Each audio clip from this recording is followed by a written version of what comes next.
Noob School. Welcome back to Noob School, episode 134. Can you believe it, Gray? Wild. 134? I've got a twofer today. I've got Kellett and Howle here as young folk. They're a year out of school, almost a year out of school, out of college, that have started their own entrepreneurial journey. And I thought this would be a fun thing to talk about because, you know, there's a lot of people in college who want to be entrepreneurs. And, you know, most of them find reasons not to do it. I'll do it later. Let me get my MBA, wait till I have some money, you know, whatever the thing is. And many of those people end up like getting down the path in life a little bit, and pretty soon you can't do it. Right, you got a family, etc. So you guys decided right out of school that you were going to do it, right?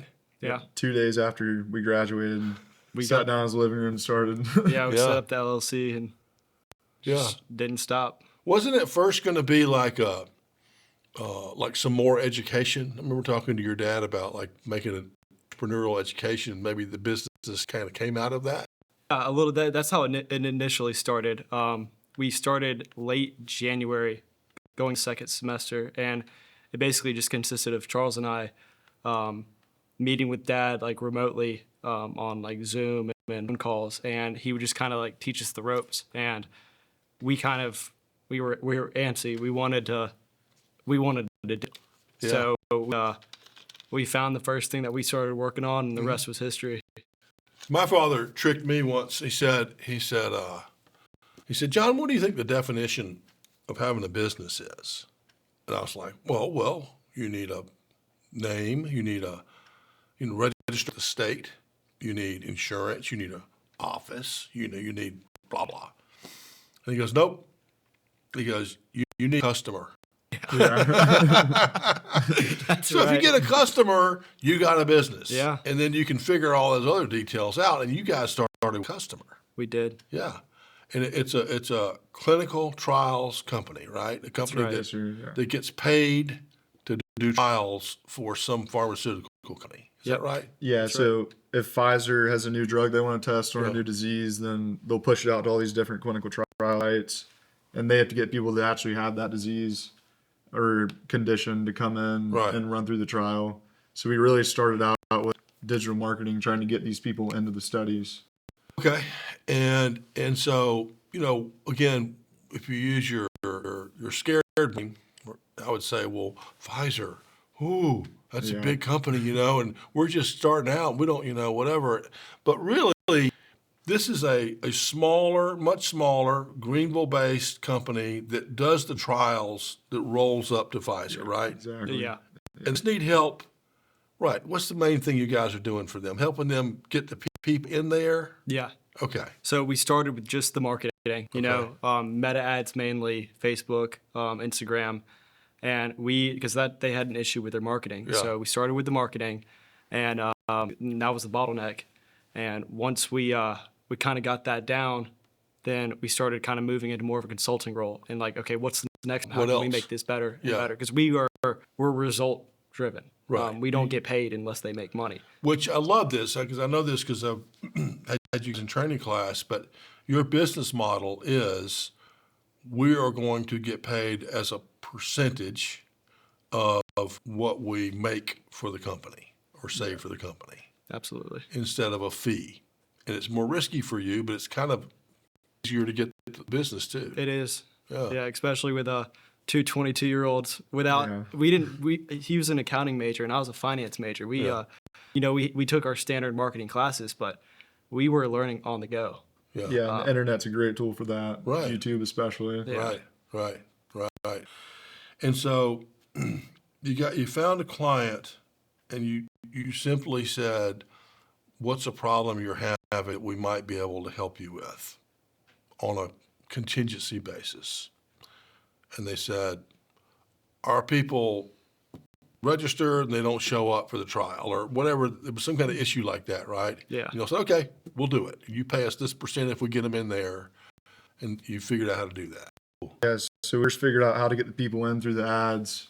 And then we started getting the leads, and there were too many leads for the current staff to make the calls. Yeah.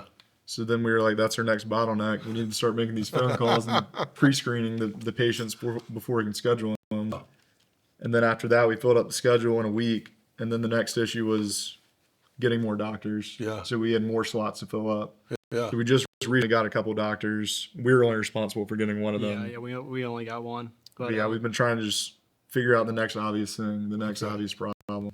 And then you get paid for whatever value you create along the way for these customers. Okay. And when do you think you'll get your next clinical trial company? And that whole process of the nurse calling and pre-screening to stay qualified to get into the study, we found it was an issue because it was a lot of manual work doing it. So we created an automation that does it 24/7. Okay. So when they submit the lead form, it preens them and automatically schedules them, and it sends them reminders leading up to it. So we've kind of redirected from the marketing approach to selling this automation. Okay. And we're looking to start selling it next week. Yeah. To answer your question, as early as next week is when And we're opening. you don't know how to code, right? Charles is on the tech end of things. He's learned that role. Yeah, and we have a software that's basically an all-in-one marketing and sales software, and it has a whole area where you can do automations. So if you can find an issue, you just got to learn how to do it in that software, and you can create it on there. So it really simplifies the coding process. Okay. Yeah. That's pretty cool. Yeah. So the package you use for CRM and all that stuff lets you code something? It does, and you're white label it too. That's So pretty cool. you can sell it as yours. What is it? What do you use for that? It's called Go High Level. Go high level. Yeah. And eventually, once things start picking up more, we'll probably get some developers to come in and restructure what we're doing to make it our own, so we get intellectual property. So let's back up for a minute. You have gone out on your own, you established a business, and you to do something. So you now have a business, right? And I think you're on your way. I think as hard as you guys work, clever as you are, and you're keeping your expenses low, you'll get another customer and find something else, and it'll keep building. And one day people say, golly, I wish I could do what Charles and Craig. I wish, and I'll say, well, do you know what they had to do at the beginning? First couple months pretty rough. I'm sure there's nothing there, right? I mean, it's just tough. The phones aren't ringing. Nobody knows you're there. It's hard working that hard for that long without making a dollar. Yeah. Yeah. It definitely get in your head, but yeah. Well, you're making that dollar when you're 30. Yeah. Okay, that's what the dollar you think you should get today. You're getting $1,000 when you're 30. Yeah. Delayed gratification. Yeah. It's like impatient with inputs, patient with outputs. Yes. That's showing up every day, doing all the work we can do. Yeah, absolutely. What has surprised you so far about sales? Because I know you guys were both like finance type majors. Selling, what surprised you so far? So we're still new to selling the software, but I've started to realize that if you have a product that provides value or a service that they can't really turn down because it provides them value and they're paying you less than it's providing, then sales isn't super hard. Right. If you can easily show that. Yeah, right? exactly. Yeah. Yeah. So how do you show that when you're a business? How do you prove to them that this software does something that helps them? Yeah, so we've made presentations and demos basically showing them exactly how it works. And we've proven it. Yeah, working. we've proven it with Palmetto. Yeah, it is worked with Palmetto. Okay. So it's been tested. Just to add on to the whole demo thing. And so would it be like, would you show people a video, or would you have them call a reference, or how would you prove to them that it works? Video, we could do a Zoom call with them to walk them through it. Yeah. The Loom. Yeah. Have you tried the Loom? We've been looking into it. Okay. I'm in the process of getting that set up. Yeah. That could be huge. Could be. Could be. Yeah, I'm telling you, it works like a charm. Yeah. But people still don't do it. It's easy too. It is easy, It's but they still don't really do easy. it. And they don't do it because they're used to doing email. Yeah. Well, that's what we do. Yeah. Do this, and it's like it's so easy to do the. It's easier to do the loom. Just Yeah. click the button, talk. Click the Yeah. button, send. You can have your presentation on there. Yeah, Yeah. yeah, And we were even thinking about creating a loom that has everything that we want to show with the demo, and then just using that for every sale. yeah, So the sales process is expedited a little bit. yeah. Absolutely. Well, it's funny you say that because people, they might prefer to watch the demo with loom Yeah. than with a live person. Yeah. Because it's just some people don't want to talk to the people, and they don't know how long the people are going to talk. Yeah, the time commitment. Yeah, if that- you have a little loom that's 4 minutes long, like, okay, I'll watch it. That kind of goes along with our theme. Like part of the service that we're offering is, the reason that it's hard to get these people scheduled is you have to, call them at a good time. Yeah. People have work, Right. and people have jobs. Right. So if you can give your sales pitch and the calendars don't have to line up. Now, obviously there's things where you do. Yeah. I mean, that's an edge right there. Yeah.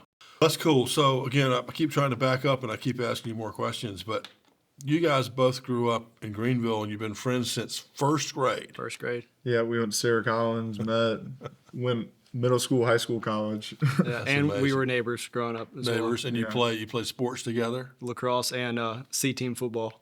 Yeah. And then you went to the Citadel together, Yeah. right? And why on earth did you go there? I mean, I went there too. looking back at it, I had a lot of family friends that went who I really looked up to. And Yeah. my dad spoke highly about it. And I was big into fitness, so I really I didn't want to just party for Yeah. 4 years straight. Yeah. I wanted to push myself. Yeah. So that's kind of why I decided to go there. How about you, Gray? Well, my uncle went there and grandfather, and it's funny. When I was a kid, my dad was like, "I'm never letting you go to the Citadel. Like, I don't want you to go." I was like, "All right." Then I started thinking about it, and I was growing up, and teenager. By the time I was about to go, my dad was like, "I can't wait to send you." But I felt like I needed the structure, I needed the discipline, I wanted to be a man, Yeah. and it was one of the best decisions I've ever made. That's great. That's great. That's kind of why I went. I felt like I was at two roads diverged in Yellowwood. Yeah. I didn't know if I went the other way. I kind of knew what I was going to be doing. I wasn't going to be in good shape, and I was probably going to be hitting that bong pretty good, for breakfast. So I needed some structure. Yeah. I'm right there with you. So it worked out. There are people who can go anywhere and do great. They kind of have self-structure, but for some of us, we might need a little assist. Yeah. So anyway, you went there, and what kind of stuff did you do there, Charles? Did you do any of the sports or activities? So I was going to do lacrosse, but COVID hit, so they didn't do that our freshman year. Uh-huh. I really just went to the gym, trained CrossFit, and did summer all guards. You did guards. Yeah. Okay.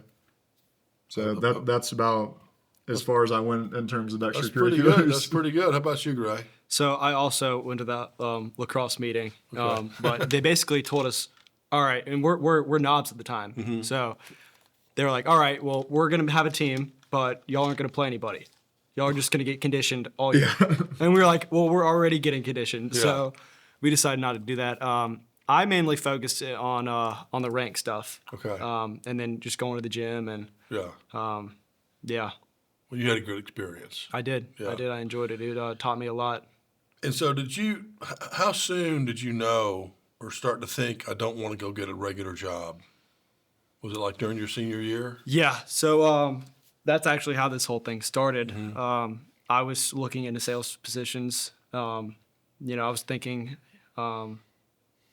that's the route that I wanted to go down. And out of the blue, my dad was just like, he never alluded this before. He was like, do you want to learn how to do what I do? And I was like, sure. So I was telling Charles about it, and he wanted to do it too. So I called Dad, and I was like, hey, can Charles join? And he was like, it was the quickest yes I've ever heard. Yeah. I've ever heard from him, because Yeah. he knows Charles. Yeah. He's been a little kid and knows what he's about, and he thought the two of us as a team would be way better than just me alone. Yeah. Which it was. Yeah. So you chose this path, and you have one good customer now. You've also been hired to do some other stuff too, I know, because we've talked about it. but you decided those things are not going to be your sweet spot, right? You're going to Yeah. stick to the clinical trials Yeah. business. Well, I think it's smart. I mean, no matter what, clinical trials aren't going away. People need to Exactly. test these drugs and different treatments, I suppose, to see how they work, right?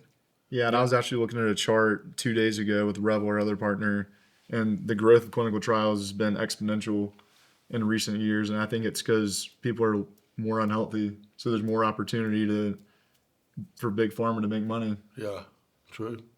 And Rebel, I've also met. He's a senior this year, right? That's right. Yeah.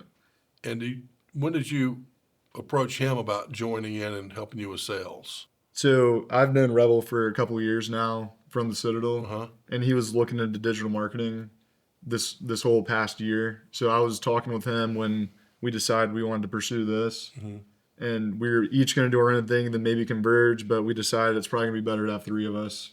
So that's kind of how he came on with it. Okay. What's one of the things that you've done that's worked in terms of getting people interested, whether it's clinical trials or any of the real estate stuff you all did? What have you done where people have heard you and said, hey, I want to try something? The fact that we work for free until we start making our client money. Okay, yeah. That's good. You say, I want to hear about what issues you might be having at your business, and if we can help you solve them, we don't get paid anything till you make money. Yeah. Yeah. And people go, I'll do that. Yeah. Nothing to lose. You bring me $1,000, I'll give you $100. No. It's a pretty good deal. That's good. What other businesses? Can you think of another business that works that way?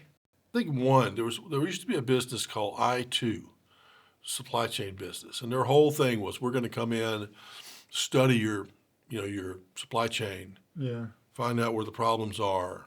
We're going to fix them for you, and you're going to pay us, whatever the percent was of it. And boy, they grew like they got huge. Yeah. Yeah. Huge. They had six, I don't know, it was like thousands and thousands of customers and made all kind of money. And I think they ended up selling to some even bigger company.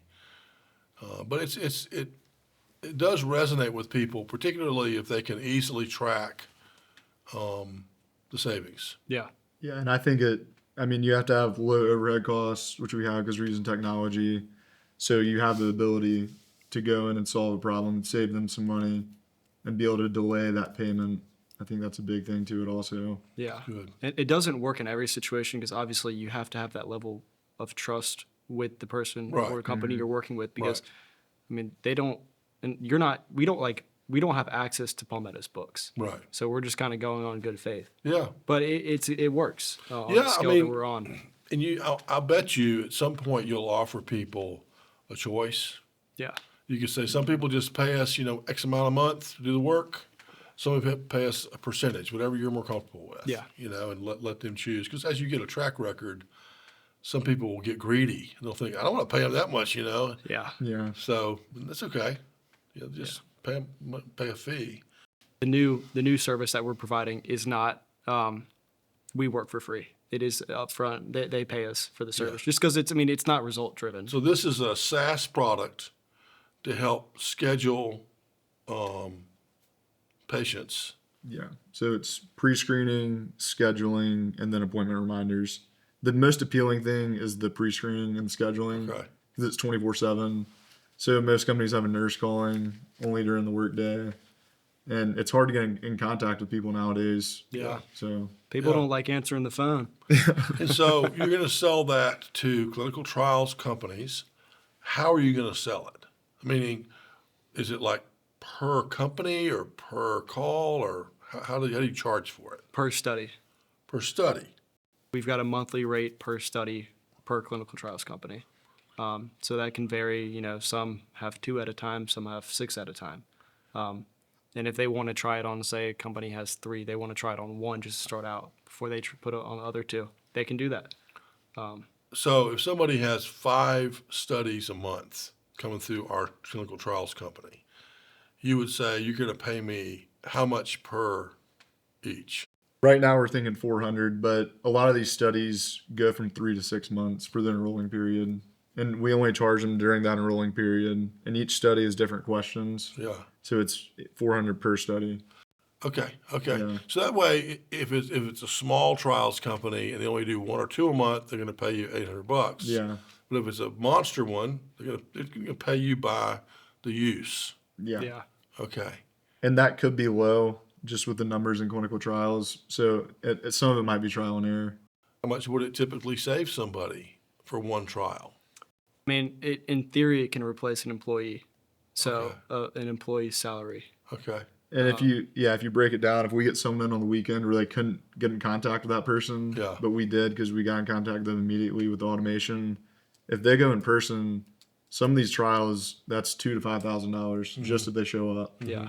So it's super appealing in terms of the value that we're providing. Yeah. I like the offer to try it by the trial, but you could also do one, say, unlimited by the month.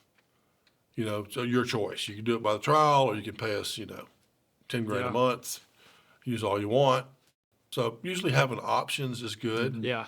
because people, instead of saying yes or no, they look at the options and they go, this one, I guess. They pick one. Yeah. Yeah, that's true. So having an option would be good for that. Yeah, and my dad's in software sales, and he said if we have a client for a long period of time and we kind of see how many studies they usually have, then we can start doing an annual fee, maybe a 3-year fee. Yeah. But that's Yeah. more of a long-term thing. Yeah. The great thing about pricing now at this stage is you can always change it. Yeah. Yeah. You don't have most of your customers yet, so Yeah. you can just do some guinea pig work with these people, and then say, well, we're changing it, in next April. Yeah. We're going to change things, and it's as long as you give customers notice and a little bit of reasoning, you can usually get away with a price increase or a price change. Yeah. But you just don't want to surprise them with it, Yeah.